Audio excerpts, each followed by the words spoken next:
You might have heard of or used log footage before, a really flat picture profile that preserves information and makes it easier to color grade. But why do we call it log footage, and what's the science or the math behind log footage?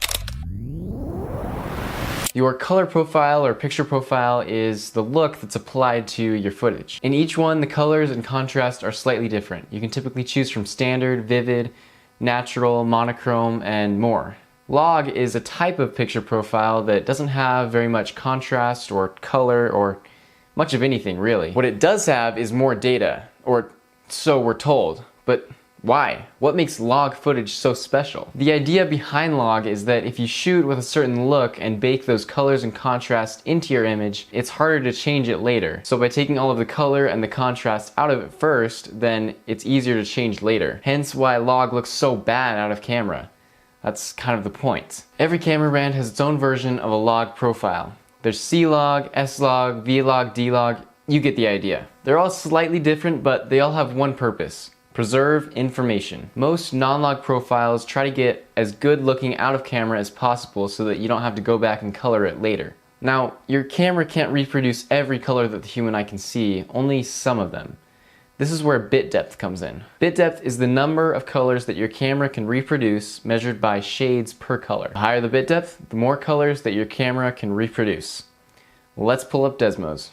Let's draw up a graph for the 8-bit color depth versus exposure going from blacks to whites. These numbers on the side represent the amount of data that can be captured going from 2 to the first power up to 2 to the 8th, which is where it earns the name of 8-bit color. In 10-bit or 12-bit, it would go up to 2 to the 10th or 2 to the 12th. If we look at a line created by most standard non-log profiles, it's linear like this. Remember, these profiles are trying to be as accurate as possible, to a degree. But there's a problem with this.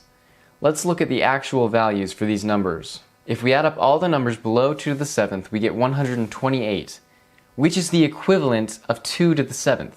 So the possible number of colors below 2 to the 7th is the same as the possible number of colors at 2 to the 7th. And the same thing happens with all numbers below 2 to the 8th. This is the problem with linear footage. If you look at the graph again, all the shadows are recorded near the bottom where there is barely any bit depth. If you have anything in your image that's all the way at the bottom, there's only 2 colors for it to choose from: black or white. And this part of your image is closer to black than to white, so your camera chooses black, even though it could be a very, very dark gray. I only work in black, and sometimes very, very dark gray. There's no way for it to differentiate between different objects in the shadows because all it sees is black. That's why you can't just turn up the exposure in post. All of the possibility for a high number of colors is in the highlights of your image. But at least it's accurate color, right? If only there was a way to record inaccurately for higher bit depth and then correct it later. That's where log footage comes in. Log is actually short for logarithm or logarithmic. This is because when it's represented on this graph, the line is not linear. Instead, it takes the shape of a logarithmic function. This is what preserves the data. Now the shadows are up higher where there's a lot more bit depth in the image. This gives the dark shadows a better range of colors. And since you have the extra data, you can actually make out objects in the shadows that you couldn't see before. So now you know why it's called log footage and why it's useful. Of course, shooting in log comes with a range of other things that you have to deal with, but that's a topic for another video. Thanks for watching.